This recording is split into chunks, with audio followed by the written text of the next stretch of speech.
Bien, bonjour, je m'appelle Georges Mourier, je suis réalisateur et restaurateur et je suis ici pour Road to Cinema.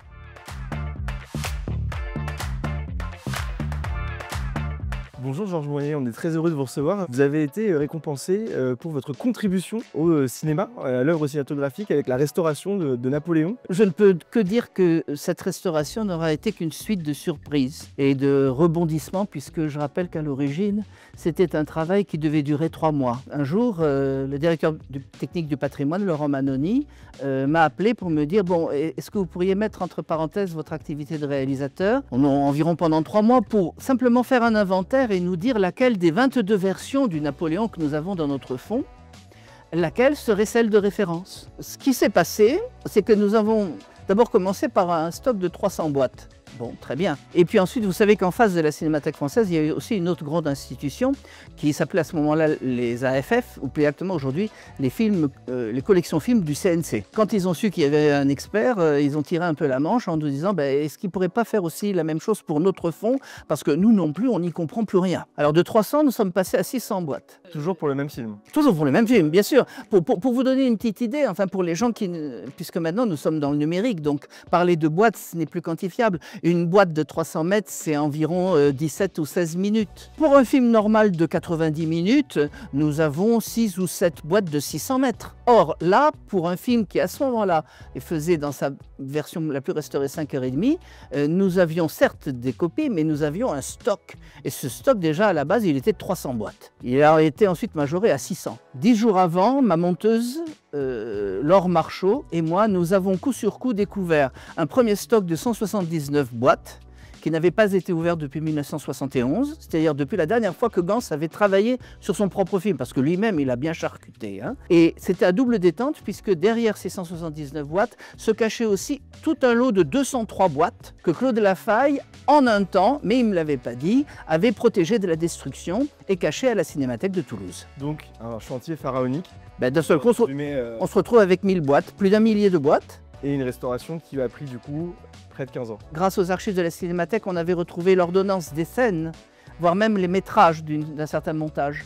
Et puis on avait donc expertisé, donc filmé aussi sur table de montage, presque ce millier de boîtes. On avait des certitudes. Et puis ces certitudes ont sauté une nuit de 2010 où j'ai fait quelque chose qu'aucun de mes illustres prédécesseurs n'avait pu faire. C'est-à-dire tout simplement ouvrir mon ordinateur et ouvrir 6 QuickTime en même temps. Nous avions dématérialisé, pour ainsi dire. Personne n'avait restauré le film en dématérialisant. Et puis là, sur l'écran, j'ai pratiqué la voiture balai, c'est-à-dire que j'y suis allé plan par plan. Et puis au fur et à mesure que les plans progressaient, je m'apercevais qu'il y avait 2 négatifs sources. Et là, au fur et à mesure que je prolongeais cette comparaison dans la nuit, c'était l'effroi qui arrivait parce que le Napoléon se distinguait encore par le fait qu'à l'origine, les 2 négatifs étaient différents. Ça voulait dire surtout que nous ne pouvions capitaliser sur aucune des 5 restaurations précédentes puisque mes illustres prédécesseurs avaient en toute bonne foi mélangé les 2 films originels. Les cinéphiles le savent évidemment, mais le grand public peut-être s'interroge en disant pourquoi la restauration d'une œuvre comme celle d'Abel Gans, aujourd'hui en 2025, a son importance et pourquoi elle a pris autant de temps? Alors écoutez, moi je ne pourrais faire que parler les autres. Je sais que quand Francis Ford Coppola a fait découvrir ce film dans une version restaurée précédente, en janvier 81 au Radio Music City Hall, qui est le plus grand music hall du monde, 6000 places, il l'avait loué pour un film français, muet, à une époque où le ciné-concert n'existe pas. Et il y avait un très grand critique de Los Angeles, dont malheureusement je ne me souviens pas, et qui avait commencé son article par le titre ce film est la mesure de tous les autres films et pour tous les temps. Bon, alors, si des gens comme ça en parlent comme ça, si Coppola lui-même, si Kurosawa aussi en parle, bon. Il y a aussi le fait que chez Gans, et ça il l'a très bien dit en 79, quand à plus de 90 ans, il est venu au Festival de Telluride, où plus tard on m'a d'ailleurs invité. Pour lui, le cinéma, c'est la musique de la lumière. Nous avons des caméras qui sont en train d'enregistrer nos actes. Le cinéma de Gans n'est pas ça. Le cinéma de Gans fait que la caméra doit être l'expression de ce qui se passe et de notre intériorité. Donc il faut la faire virevolter, il faut la porter, il faut la lancer. Dans la bataille de Boule de Neige, on a lancé des caméras pour avoir le point de vue du boule de neige. La cinégraphie, pour utiliser ce terme de l'impressionnisme français, n'a pas grand-chose à voir avec, comme m'avait dit Jean-Christophe Averty, il m'avait dit, vous savez, quand je suis arrivé à la télévision, j'étais comme dans une étude de notaire. Les caméras enregistraient des actes. C'est un cinéma signifiant. Et signifiant. C'est pour ça qu'on appelait ça l'impressionnisme français, qui bien entendu a été décapité par le parlant. C'est la phrase de Murnau qui disait on nous a donné le parlant alors qu'on commençait à peine à maîtriser Le paradis. le muet, le paradis, voilà exactement. Tout à fait. Et le Napoléon est une quintessence parce qu'il éclate les barrières de l'espace et du temps. Donc c'est pas du tout un cinéma intellectuel, c'est pas du tout un cinéma pour l'élite qui s'y connaît très bien pour distinguer le mouton Rothschild de 61 du versant ouest. Pas du tout. C'est un blockbuster. D'abord c'est un blockbuster parce que c'est avant tout une très grande sensualité. Et c'est ça qui déconcerte et qui a aussi beaucoup plu à beaucoup de jeunes.